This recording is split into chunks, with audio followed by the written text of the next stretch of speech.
Donc alors, Cécile Aubert intervient en visio.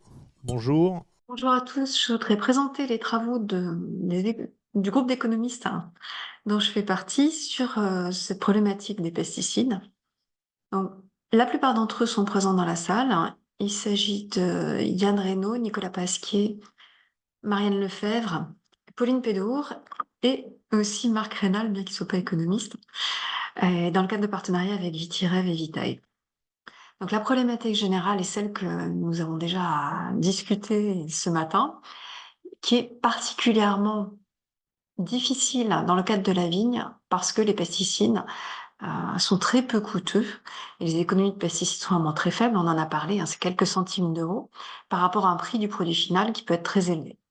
Donc dans la vigne, ces pesticides sont une protection dont il est difficile de se passer et qui coûte vraiment relativement peu cher. On a une demande sociétale de réduction des intrants, mais la prise de risque est portée toujours à l'heure actuelle par les viticulteurs. Dans le cadre de la MRC, les seuls dégâts qui sont couverts sont des dégâts climatiques et pas des dégâts liés aux maladies. Donc il reste une incitation forte à utiliser les pesticides pour se protéger. Et par ailleurs, on sait que l'assurance affecte l'utilisation des intrants. C'est principalement ce qu'on appelle l'aléa moral, c'est-à-dire le fait que les assurés n'ont pas le même comportement que des personnes qui ne seraient pas assurées. C'est l'idée de la franchise assurance qui est faite pour que vous fassiez attention à l'endroit où vous garez votre voiture si vous êtes assuré. Il y a aussi une autre problématique qui est une problématique qu'on appelle d'antisélection, qui est le fait que les personnes qui s'assurent n'ont pas les mêmes caractéristiques que celles qui ne s'assurent pas. Donc, vous pouvez décider de vous assurer parce que vous avez des caractéristiques qui font que votre production est plus risquée, ou vous êtes plus prudent, et donc vous allez aussi utiliser les pesticides et les produits phytosanitaires de manière différente. Donc, on sait qu'il y a un lien entre ces comportements de- d'utilisation des pesticides et l'assurance. Dans ce contexte, il paraît naturel d'essayer d'utiliser les contrats d'assurance pour affecter les comportements. Et donc notre projet, c'est de concevoir des contrats d'assurance qui induisent une réduction des intrants tout en protégeant les agriculteurs. C'est la problématique de tout le projet Reblico. Et pour ça, ce que nous avons particulièrement étudié, c'est la possibilité d'une assurance verte qui protège des maladies et qui soit conditionnelle au suivi d'un protocole, le protocole de traitement assurable, qui est lui-même basé sur un OAD, donc dans le cas présent sur des citrate pour la vigne. Lors des travaux que nous avons menés, il y a 3 éléments clés qui ressortent vraiment très fortement et qui sont importants par rapport à cette problématique de l'assurance dans le contexte de la vigne et probablement dans les autres contextes. Le premier, c'est la problématique de participation. C'est-à-dire comment fait-on pour induire la participation des viticulteurs alors qu'une assurance conditionnelle au fait de réduire les traitements leur fait de facto prendre des risques. Dès qu'il y a une franchise, le fait de réduire les traitements signifie qu'il y a potentiellement une prise de risque. Les assureurs eux-mêmes ne sont pas forcément enthousiastes à l'idée de participer, alors qu'il y a une très grande incertitude sur les pertes. Et Groupama en a fait l'expérience. Et le risque de devoir payer des indemnités très fortes. Donc il y a une question sur la marge de gain possible, la marge de gain qui permette que à la fois les viticulteurs et les assureurs aient intérêt à participer. Donc cette problématique de participation. L'autre problématique très forte est la problématique d'incitation. C'est-à-dire comment est-ce qu'on peut construire cette assurance de manière à ce que les viticulteurs aient vraiment intérêt à suivre le protocole de traitement.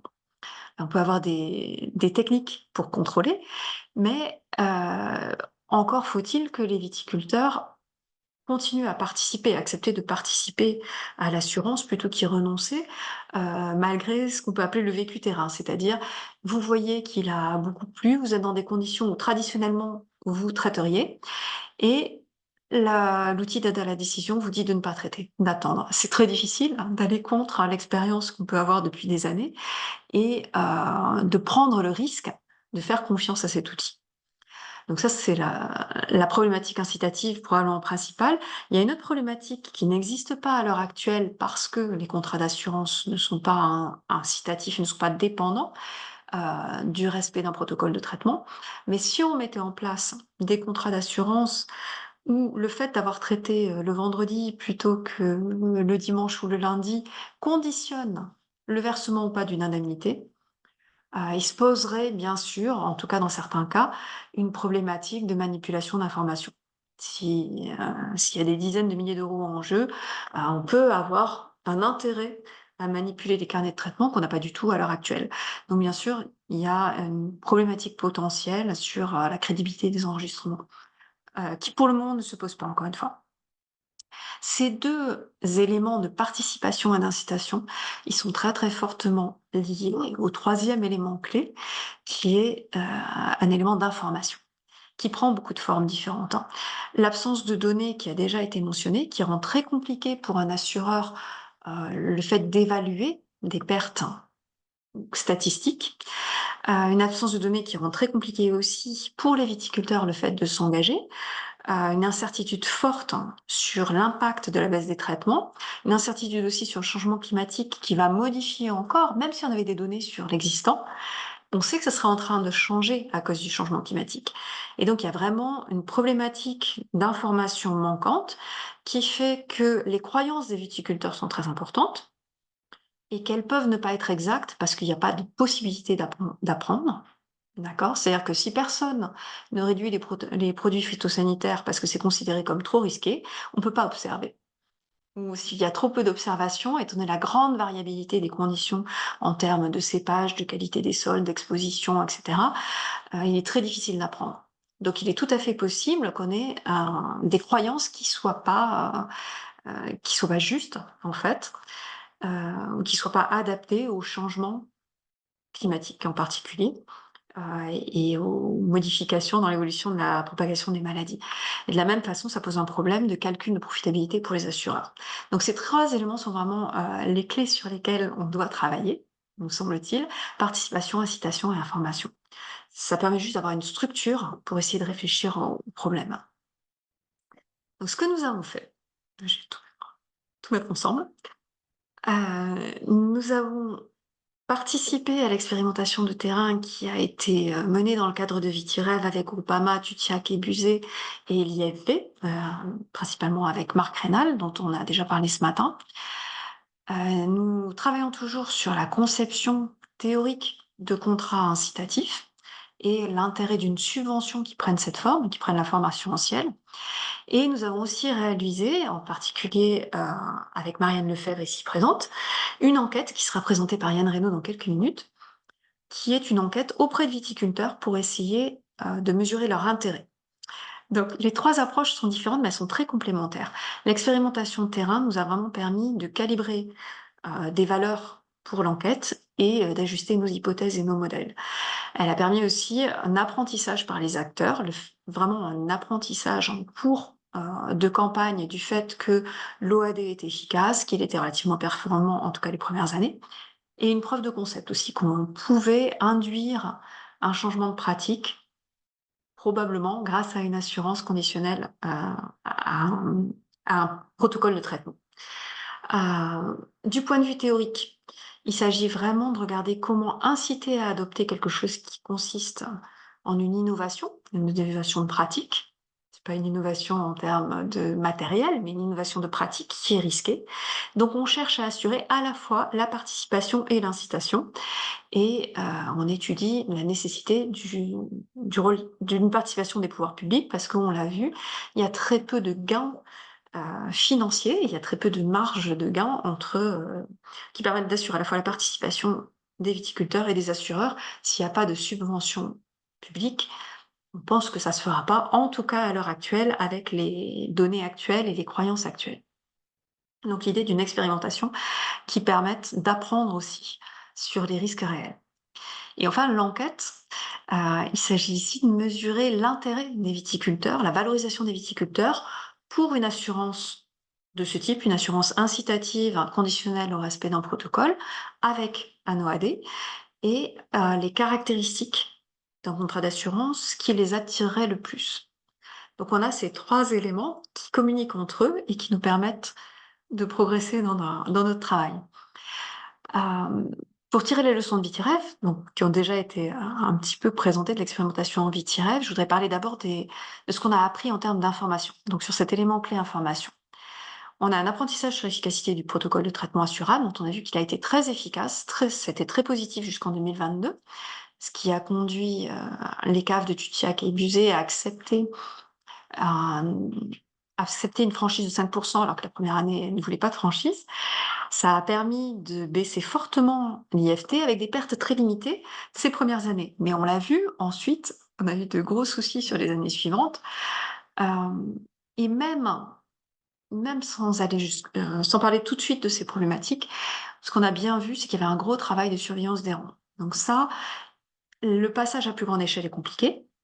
On peut avoir, grâce à la digitalisation, des mesures qui deviennent de plus en plus faciles, donc on peut espérer que à l'avenir, ce soit de plus en plus facile, mais il reste une nécessité de surveillance et d'implication des viticulteurs. Donc ici, on a une nécessité d'avoir une information de type agronomique, en quelque sorte.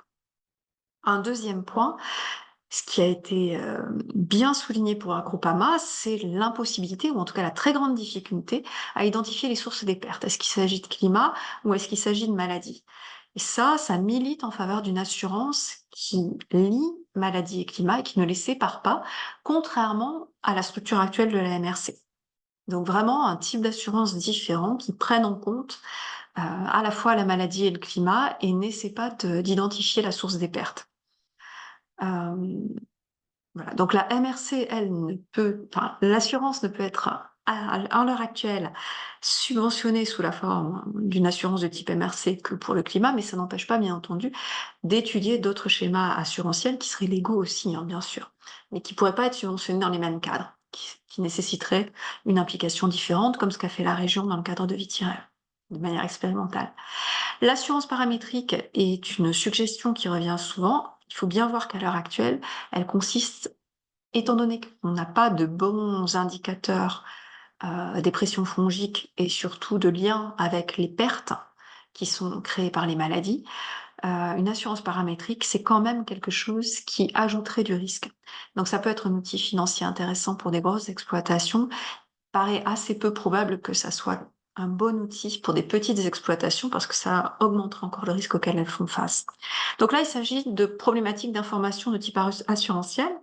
Et enfin, ce dont on a parlé, les risques résiduels pour les campagnes 2022-2023, on a vu qu'il restait des risques. On a vu qu'il y avait une vulnérabilité aux dates de passage dans les rangs, Marc Reynal en a parlé, et puis de toute façon probablement un risque résiduel parce que on a des connaissances encore trop limitées, on a un environnement changeant, et donc par rapport à ce qu'indiquait Xavier Rebout dans l'introduction de cette journée, l'idée d'avoir une assurance subventionnée pendant quelques années, le temps d'apprendre sur les risques liés à la baisse des produits phytosanitaires et les nouvelles techniques de culture, il est probable que ça suffira pas et qu'il faudra que l'assurance, qu'elle soit subventionnée ou pas, restera probablement souhaitable et même nécessaire dans un certain nombre de cas parce que on a encore trop peu d'informations sur le risque fondamental qui est lié à la baisse des phytos.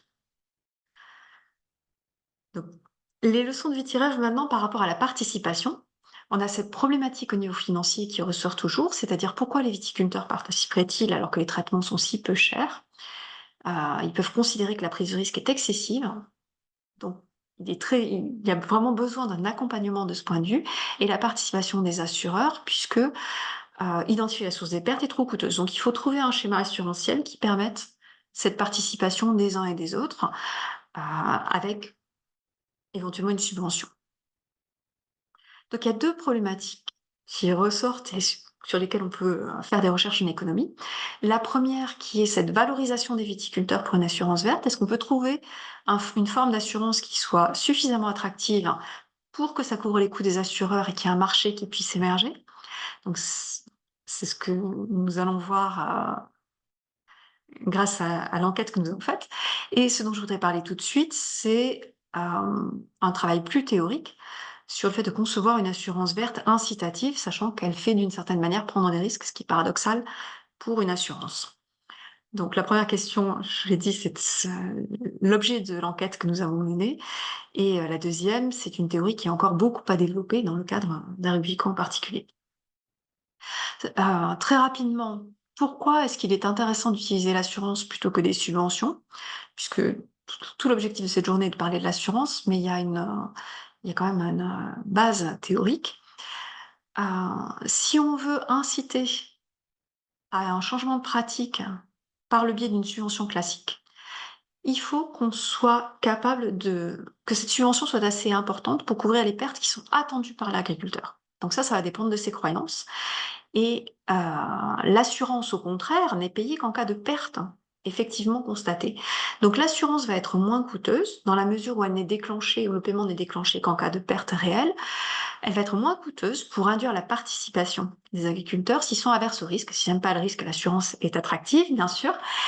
S'ils sont pessimistes, c'est-à-dire qu'ils surestiment les pertes liées à la baisse des produits phytosanitaires, s'ils sont averses à l'ambiguïté, à l'incertitude, si vous voulez, parce que la situation conventionnelle est une situation qu'ils connaissent relativement bien, alors que la situation avec une baisse des phytos est plus inconnue. Donc c'est quelque chose qu'on n'apprécie pas non plus. Et ça va conduire à un certain pessimisme, c'est normal. Ou s'ils surestiment globalement les pertes liées aux baisses d'IFT, mais aussi s'ils font face à des contraintes de liquidité et de profitabilité, ce qui est probablement le cas en particulier pour les plus petites exploitations. Donc cette contrainte de liquidité signifie que de profitabilité, une contrainte de profit minimum, si vous donnez une subvention, il faut qu'elle soit, et pareil pour une assurance, il faut qu'elle soit suffisante pour que cette contrainte soit atteinte, quelles que soient les réalisations au moment de la récolte. Donc ça signifie un paiement qui doit être très élevé dans le cadre d'une subvention, alors que pour l'assurance, il sera très élevé aussi, mais uniquement dans les cas où il y a des pertes extrêmes qui arrivent, et non pas à chaque fois pour couvrir en moyenne cette contrainte. Donc c'est une raison pour aller plutôt vers l'assurance. Alors par contre, il y a un autre élément qui est problématique dans les deux cas, qui est le fait qu'en viticulture, en viticulture AOC, on a un point focal naturel qui est le rendement de l'appellation. C'est-à-dire qu'on va se focaliser sur ce rendement et toute récolte plus faible va être perçue comme une perte. Donc on va raisonner beaucoup plus facilement que dans d'autres domaines en termes de perte. Et on sait que l'aversion à la perte est quelque chose qui va conduire à des comportements de moindre prise de risque. Et de ce point de vue, il y a un risque de surpondérer les situations à rendement bas, ce qui crée un écart entre le coût de l'assurance et sa valeur. Donc ça aussi, ça va plutôt dans le sens de l'assurance que de la subvention, mais ça permet pas, l'assurance ne permettra pas de régler tous les problèmes. Et en particulier, même si on a une information qui est créée par l'expérimentation de personnes qui, grâce à l'assurance, se lanceraient dans une réduction des produits phytosanitaires dans la vigne, il en reste pas moins qu'on sait que quand on baisse les phytos, on a une variabilité plus importante de la récolte. Ça signifie qu'on va avoir des années mauvaises qui seront plus mauvaises. Or, cette perception des pires situations, l'apprentissage va pas permettre de les éliminer, et si on raisonne beaucoup en termes de pertes, on risque de surpondérer en partie ces situations. Donc ça, c'est quelque chose où l'apprentissage sera utile, mais ne permettra pas d'éliminer toutes les barrières au passage vers une viticulture plus verte. Voilà, donc je voudrais juste synthétiser. Donc il y a un fort potentiel d'une subvention qui prenne le format assurantiel. Ça n'a pas besoin d'être une assurance au sens légal, mais une subvention qui prenne ce format-là, c'est-à-dire un paiement uniquement dans les cas de très mauvaises situations, très mauvaises années, pour réduire une baisse des IFT et pour induire une baisse des IFT et une expérimentation surtout. Mais se pose la question de la participation des viticulteurs, et c'est là que notre enquête peut-être peut apporter des réponses, et je laisse Yann Reynaud présenter. Bon, ben merci Cécile. Merci. Je reprends effectivement sur la partie expérience de choix, où on a essayé de prendre un petit peu de recul sur l'expérience qui a été menée avec VitiRêve, sur plus globalement une question posée plus globalement aux viticulteurs français sur quel est votre intérêt pour des outils de ce type. C'est des travaux qui réunissent les auteurs qui sont nommés ici et qui sont coordonnés par Marianne Lefebvre qui est dans la salle, donc on pourra tous les deux répondre à vos questions avec Cécile. Donc je vais passer rapidement. L'idée c'était que finalement ces travaux sur des questions assurance agricole de ce type, notamment sur les maladies, sont assez peu fréquents encore dans la littérature. Donc on a besoin d'aller explorer un peu plus les expériences qui sont menées, surtout quand effectivement la littérature théorique nous dit que a priori il y a sans doute des outils qui sont assez efficients qu'on peut aller chercher, notamment parce que comme l'a dit Cécile, on vient couvrir des pertes réelles plutôt que des pertes anticipées, où finalement on vient couvrir et financer tout le monde pour des pertes qui n'en sont peut-être pas. Donc on est parti de l'expérience Vitirev, elle nous a fortement influencé dans la façon de réaliser cette expérience de choix. On a aussi organisé une phase de connexion avec un certain nombre d'experts, beaucoup sont dans la salle, on vous remercie encore parce que vous nous avez aidé à qualifier bien le design sur lequel on allait partir pour l'expérience. Et ça nous a amené à faire cette enquête sur les déterminants de l'adoption par les viticulteurs avec différentes caractéristiques de contrat. Alors à quoi ça ressemble une expérience de choix en économie ? On est dans un cadre déclaratif, c'est-à-dire que ça passe bien par des enquêtes. Les viticulteurs sont interrogés et nous disent comment ils répondraient si on était dans la vie réelle, et on compte bien sûr sur leur capacité à se mettre en situation pour nous donner des réponses valables. Donc on essaye au maximum de se rapprocher de leur vie réelle, de leurs conditions réelles. Ça passe par pas mal de pré-enquêtes et des choses comme ça pour être au plus près. Et donc c'est une des méthodologies qu'on emploie en économie expérimentale pour aborder ces questions de consentement à payer, d'attrait vers des outils. Donc là, le scénario qu'on proposait à des viticulteurs, c'était de leur dire, vous êtes en début d'année, vous avez la possibilité de souscrire un contrat d'assurance verte, forcément pour toute votre exploitation. En même temps que vous souscrivez, vous aurez le droit à un outil d'aide à la décision signé Marc Rénal qui va vous aider à savoir plus précisément quand est-ce qu'il faut traiter et ne plus se remettre à des heuristiques qui étaient là avant et notamment de faire face à l'incertitude. Là, on peut faire plus confiance à un outil qui est déjà éprouvé. On évoquait un pourcentage de réussite de cette OAD qui était fondée sur les expériences Vitirev. Et la possibilité qu'on laissait aux viticulteurs, c'était de suivre ou non les recommandations de cette OAD. Le viticulteur n'était pas obligé, dès le début de l'année, de dire « oui, je vais tout suivre » ou « non, je vais m'arrêter ». Il le suivait tant qu'il pouvait. S'il avait envie de dévier un moment, il pouvait. Mais vous allez voir que ce n'est pas tout à fait les mêmes choses qui se passent. En fin d'année, on mesure les récoltes, on voit s'il y a une perte qui est attribuable aux maladies et on a une indemnisation qui dépend de plein de caractéristiques, le capital assuré, les dommages qui ont été estimés et puis effectivement le respect de l'OAD. L'idée c'est qu'il y ait bien sûr une carotte, c'est-à-dire que s'il y a eu un respect de l'OAD, alors l'indemnisation sera plus forte. Donc les attributs avec lesquels on a joué, il y en a deux qui sont économiques, je vais commencer par ceux-là en bas. Donc forcément, il y a des niveaux d'indemnisation, il y avait 4 niveaux qui étaient proposés de façon croissante, et puis des cotisations aussi croissantes, exprimées en pourcentage du capital assuré. Et puis deux autres caractéristiques du contrat. Le premier, est-ce que l'adhésion, elle était volontaire et individuelle, surtout, c'est-à-dire je prends le contrat pour moi, ou alors est-ce que je préfère que le contrat soit dans le cadre d'un collectif, type une coopérative, un syndicat, où tout le monde dans le collectif est assuré. Et puis le deuxième, ça renvoie à tous nos débats sur l'assurance indicielle, ou est-ce qu'on s'en remet à un expert humain qui vient estimer des pertes. Et donc vous voyez que dans indemnisation, notre petite subtilité, c'est d'avoir introduit le pouvoir public dans l'augmentation du taux d'indemnisation et pas par exemple comme avec la MRC sur la baisse de la prime d'assurance. Le pouvoir public vient plutôt se nicher dans l'augmentation du taux d'indemnisation, c'est-à-dire que si à la fin de l'année on montre que le viticulteur n'a pas suivi l'OAD, s'en est détourné un moment, il est au niveau vert du taux d'indemnisation. Alors que s'il peut montrer qu'il a suivi l'OAD jusqu'au bout, il monte jusqu'au niveau jaune et donc potentiellement jusqu'au niveau 95%. Ce qui est surligné en vert, finalement, ça correspond au scénario qui avait été testé dans Vitirev. Vous voyez qu'avec une expérience de choix, on peut étendre les caractéristiques, tester plus de caractéristiques, bien sûr, dans un scénario hypothétique. Alors, à quoi ça ressemble quand un viticulteur ou une viticultrice a répondu à notre enquête ? En fait, plusieurs fois, elle voyait arriver des questions. Est-ce que vous préférez un scénario A, un contrat A, ou un contrat B, ou pas de contrat ?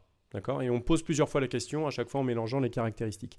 Alors bien sûr, tout ça a été exprimé en fonction de la situation du viticulteur, à partir de questions initiales sur le capital assuré, etc. Ce qui fait qu'on était avec des vrais chiffres. Alors, je vous donne rapidement les réponses. Il y a plusieurs façons de regarder ça. Une première, c'est globalement regarder comment les caractéristiques ont joué sur la probabilité de souscrire à un contrat parmi ceux qui étaient proposés. Alors, bon, déjà, on est assez content. En premier, ce que vous avez là-haut, c'est le statu quo, c'est-à-dire que globalement, il y a un intérêt significatif pour ce type de contrat. Chouette. C'est plutôt positif. Bien sûr, ça va dépendre énormément des caractéristiques. Ce que vous avez tout en bas, c'est nos caractéristiques économiques. Vous voyez que le prix, forcément, les viticulteurs étaient très sensibles. Plus le prix augmente, moins l'adhésion se fait. C'est assez logique. Et d'ailleurs, dans les critères économiques, c'est plutôt le prix de la prime qui jouait plus que le niveau de couverture. Et puis enfin, on a deux choses qui ont plutôt amené à rejeter l'assurance. C'est le passage par un indice, justement, ça plaît moins aux viticulteurs, et l'assurance collective groupée. Alors bien sûr, ça c'est en général. Quand on a une approche par groupe de viticulteurs, on a vu qu'il y avait deux groupes qui semblaient émerger. Un premier groupe qui, lui, semble assez intéressé par ces questions d'assurance. Il fait à peu près 60% de notre échantillon.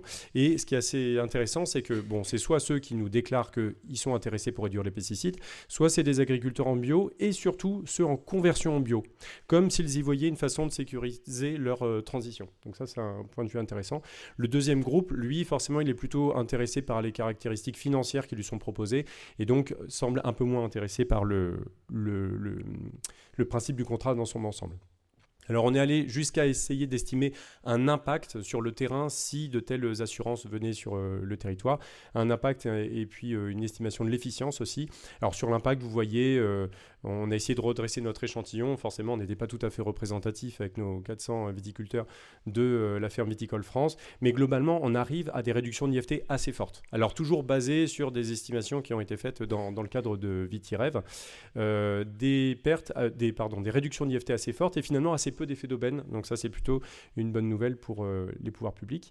Alors par contre, l'efficience, on arrive à des niveaux assez élevés de cotisation publique. Bon, bien sûr, toujours dans le cadre hypothétique dans lequel on s'est mis, et avec énormément de différences suivant là où on se place. Dans le tableau, en bas, vous avez une distinction ouest-est entre les forts utilisateurs actuels d'IFT, enfin de pesticides avec des forts IFT et les faibles utilisateurs. Et puis ensuite, nord-sud, alors déjà vous avez ceux qui sont en bio et ceux qui ne sont pas en bio. Et puis ensuite, ceux qui se placent dans des régions à forte utilisation, typiquement Cognac, Champagne, etc. Et puis les régions à faible utilisation. Et vous voyez que forcément, l'efficience varie énormément en fonction de ça. Alors, en synthèse, ce qu'on peut dire, c'est que oui, on trouve des viticulteurs intéressés par ce type de contrat, et c'est intéressant. Alors, forcément, on attire une population particulière. C'est pas forcément tous les viticulteurs qui vont y aller. On a une préférence déclarée pour les caractéristiques du contrat, donc un faible intérêt pour les contrats indexés, les contrats de groupe, malgré forcément un intérêt des assureurs parce que ça permettrait de faciliter une certaine part du travail, et un impact quand même assez fort et du moins qui peut être mis en cohérence avec les objectifs du Green Deal. Alors comment, si on revient sur cet indiciel, comment le rendre plus acceptable ? Nous, vous avez vu que c'était une première approche, hein, on dissociait vraiment le passage d'un expert, un humain, contre un indice qui fait que peut-être que certaines années, vous aurez des pertes et vous ne serez pas indemnisé, et potentiellement, vous aurez l'inverse. D'accord ? Donc ça pouvait inquiéter. Bien sûr, il peut y avoir des sophistications un petit peu dans tout ça. Il peut y avoir, par exemple, des collectifs qui font le premier impact et, par exemple, qui, eux, prennent une forme indicielle, une coopérative, et puis derrière, qui connaît bien ses membres, qui connaît les pertes de l'année, qui peut les évaluer plus finement et qui, elle, par exemple, redistribue sur une base d'expertise. Alors derrière aussi, ça pose la question de l'intégration, on l'a beaucoup posé avec VitiREV, entre assurance climatique et assurance maladie. Est-ce que finalement on pourrait réussir à intégrer les deux ? Ça pose forcément beaucoup de difficultés réglementaires. Et puis enfin, là, on se plaçait uniquement du point de vue du viticulteur. On renvoie une forme de consentement payé d'intérêt du viticulteur pour des contrats, mais voilà, qui sont sortis de notre chapeau, même si on a eu des contacts avec des assureurs avant. Maintenant, il faut voir, face à cette demande du viticulteur, qu'est-ce que l'assureur est prêt à offrir, et puis le gap entre les deux, ça veut dire que forcément, c'est à la société de le prendre, au pouvoir public. En tout cas, ce qu'on voit, c'est que pour bien tarifer ces contrats, ça a été dit beaucoup ce matin, on a besoin de davantage de données sur l'impact de la réduction des pesticides. Je le rappelle parce que c'est vraiment un point important, ce qui a été permis dans le cadre de VitiRêve avec un assureur qui a bien voulu jouer le jeu, des caves coopératives, un institut technique, des universités. En fait, ça bouge énormément de monde et ça fait qu'on arrive à réduire un peu ces asymétries d'information et qu'on est allé dans des marges de l'univers du possible qu'on n'avait jamais été testé avant. Donc en fait, ce type d'expériences, elles sont vraiment très importantes pour faire monter ces données. On peut aller plus loin, on peut aussi aller sur des expériences de terrain. Alors ça a été dit par David ce matin, avec son schéma très simple. Assez souvent, ce dont on a besoin, c'est un groupe de traitement et un groupe contrôle. En économie expérimentale, on a l'habitude d'aller là-dessus. Donc là, je termine sur un appel assez ouvert sur des territoires qui voudraient se lancer là-dedans. C'est des choses qu'on peut faire aussi avec ce type de contrat. Ça se fait beaucoup en économie du développement, par exemple, et en essayant d'avoir des groupes vraiment comparables entre des groupes qui testent un outil et puis des groupes témoins pour pouvoir mesurer un peu plus finement l'impact de ces outils. Voilà, n'hésitez pas à aller regarder notre document de travail en ligne en attente de la publication des résultats. Merci à vous.